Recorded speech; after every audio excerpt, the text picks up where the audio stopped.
ગરબા ક્લાસીસમાં જતી સગીરાને લલચાવી ફોસલાવી ભગાડી ગયો હવસખોર સંચાલક. ખોટા જન્મના દાખલા બનાવી રજીસ્ટ્રેશન કર્યું. સુરત જિલ્લા પોલીસે યુપીના ભેજાબાદને ઝડપ્યો. સાથે બોગસ જન્મ તારીખના દાખલા બનાવવામાં મદદ કરનાર ઈસમને પણ જેલના સળિયા ગણતો કર્યો છે. સુરત જિલ્લાના કીમમાં ગરબા ક્લાસના સંચાલક દેવેશ પાંડે સગીરાને પ્રેમજાળમાં ફસાવી ભગાડી ગયો. સગીરા સગીર હોવા છતાં મિત્રની મદદથી ખોટું જન્મ દાખલું બનાવી લગ્ન નોંધણી કરાવી. વાલીઓની ફરિયાદ બાદ પોલીસે 5 મહિના પછી મુખ્ય આરોપી દેવેશ અને તેના સાગરીત સંજીત કુમાર યાદવને ઝડપી 3 દિવસના રિમાન્ડ મેળવ્યા છે. પોલીસે વાલીઓની દીકરીઓને ક્લાસમાં મોકલતા પહેલા સંચાલકની સંપૂર્ણ પૃષ્ઠભૂમિ તપાસવાની અપીલ કરી છે. સુરત ગ્રામ્ય જિલ્લાના કીમ પોલીસ સ્ટેશન ખાતે આજથી 5 મહિના પહેલાં એક ગુનો રજીસ્ટર કરવામાં આવેલો. એ ગુનો જે છે એ પોક્સો એક્ટ તથા ભારતીય ન્યાય સંહિતાની વિવિધ કલમો તળે દાખલ કરવામાં આવેલો. બનાવની હકીકત એવી છે કે આ કામના જે ફરિયાદી છે એમની દીકરી જે સગીર વયની છે તે કીમ ખાતે કોઈ ગરબા ક્લાસીસમાં જતી હશે અને ત્યાં ગરબા ક્લાસીસના સંચાલક છે જે હાલના ગુનાના આરોપી છે એમની સાથે સંપર્કમાં આવતા આ કિશોરીને લલચાવી ફોસલાવી અને લગ્ન કરવાની લાલચ આપી એને ભગાડી ગયેલ હતા. અને આ કામના આરોપી છેલ્લા 5 મહિનાથી વોન્ટેડ હતા.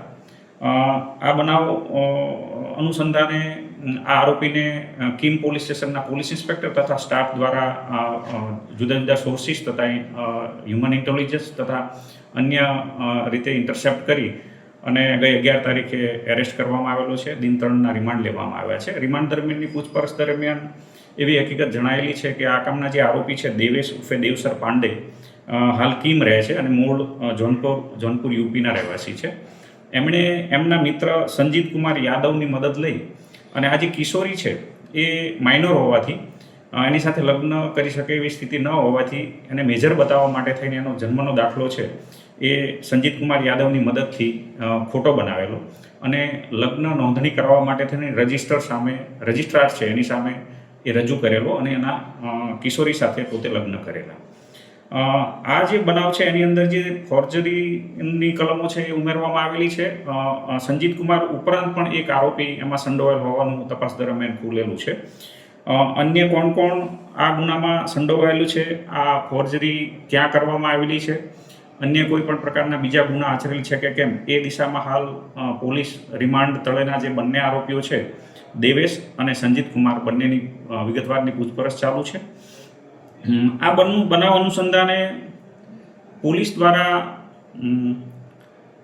એવી અપીલ કરવામાં આવે છે કે જે વાલીઓ છે અથવા માતા પિતા છે પોતાના દીકરા છે, યુવતી છે, કિશોરીઓ છે એમને ગરબા ક્લાસીસની અંદર મોકલે છે અથવા જીમમાં મોકલે છે તો ખરેખર આવા બનાવની અંદર વાલીઓ છે અથવા માતા પિતાએ વેરીફાઈ કરવું જોઈએ કે ત્યાં જીમ સંચાલક છે કે ક્લાસ સંચાલક છે એનું એન્ટિસિડન્ટ શું છે, એની ફેમિલી હિસ્ટ્રી શું છે, એનું કેરેક્ટર હિસ્ટ્રી શું છે એ તમામ તપાસ કરી અને વેરીફાઈ કરી અને એ ક્લાસીસમાં એમને જવા માટે આગ્રહ કરવો જોઈએ. એ ઉપરાંત